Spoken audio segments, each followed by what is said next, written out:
Amen. I'm going to make this statement too. I believe there's a sexual sin anybody's ever been involved in that pornography wasn't somehow involved. I guarantee it. Amen. The burden's on you to prove me wrong. Amen. I guarantee you. Amen. There's pornography. Amen. Involved somewhere. Amen. Can I say this tonight, young people? There's enough pitfalls between right now and the day when you stand before your preacher at the marriage altar. No pitfalls, amen, that you fall into right now. Don't go digging your own pits, amen. Don't go digging your own pits. Don't go messing yourself up tonight. Amen. It perverts the blessing of sex and marriage. But can I say this? It perverts, amen, your view of women. That's right. It degrades your wife. Most girls who enter into the porn industry do one video and quit. The experience is so painful, so horrifying, so embarrassing, so humiliating, that they never go through that again. Can I say this, friend? You better understand, I don't care what you think about people that are involved in the porn industry, but you can't understand this. Amen. All those young girls got a mama somewhere. That's right. Amen. All those young girls have got a brother somewhere. And can I ask you this question? Oh, what if that was your mom? Oh, what if that was your sister? And can I ask you this? What if that was your daughter? I pray to God, if you ever look at pornography again willfully, that you see your mama's face, your sister's face, or your daughter's face. Face of that young man. An abomination in the sight of God. That's right. Praise women. Makes life be nothing more than a tool to satisfy. He loves. Now, if I can tell you this, pornography is not even real. Are you listening to me? I'm not saying it doesn't involve real people. I'm simply saying, Brother Frankie, it's a fantasy world. Right. Go and tell all you young fellas this. As much as you want to have a six-pack, probably the only thing you're going to end up with is a 3-liter.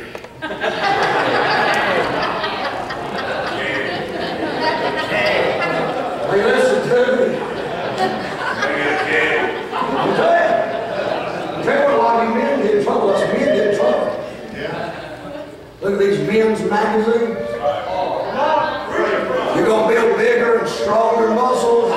You're going to be leaner and finer and everything else. And you're looking upon a bunch of men naked, and most of the time maybe a lot of women naked too. Can I get an amen right there? Amen. At least Sister Beth, amen. Amen.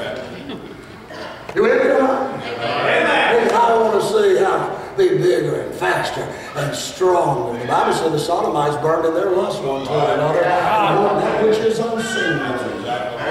God never intended you to look upon other people's nakedness. Hey, listen to me so I can handle it. I bet you can handle it. Tell it, bro. I was born at night, but it wasn't last night. Hey, listen to me.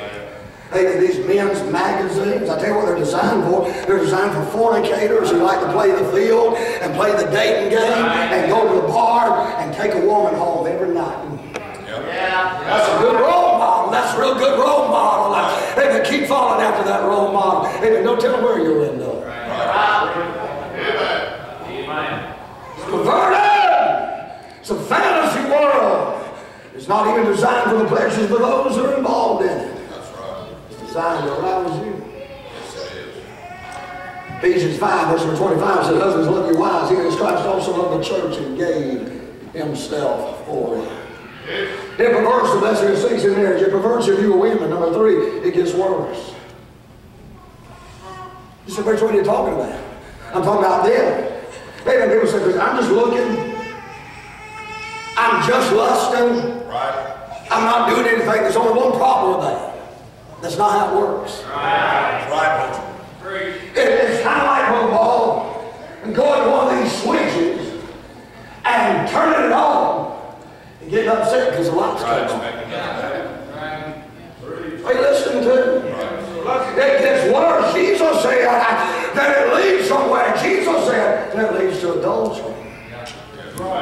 Amen. There's a lot of people tonight, and as a matter of fact, I read an account, amen, one time of a young man. He was 12 or 13 years old, amen, and saw pornography in a magazine or something of that nature. And God hooked him and gave himself to it. And by the age of 16 or 17 years old, he had lost his sex drive completely, and there was nothing, amen, that could excite him or bring him to a place of being able to have a relationship with a woman. I said it's designed to destroy your sex life. So if I don't hear that, well, you need to hear it. Because the devil's telling you it's good for you. And the devil tells you, and a lot of you have adopted the philosophy, it's okay to look, because you don't purchase anything.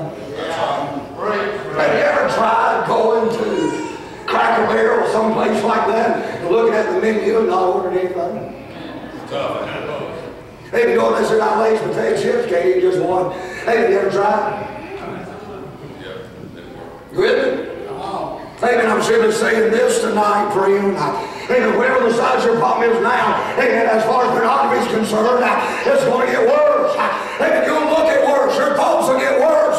Amen. You may end up looking at homosexual pornography. They say, oh no, but you don't know the people that have said all that. That are in a mess tonight. And they said, hey, I'm stronger than that. I'm more spiritual than that. And I can handle that. I got this way. And one of us say that can handle sin.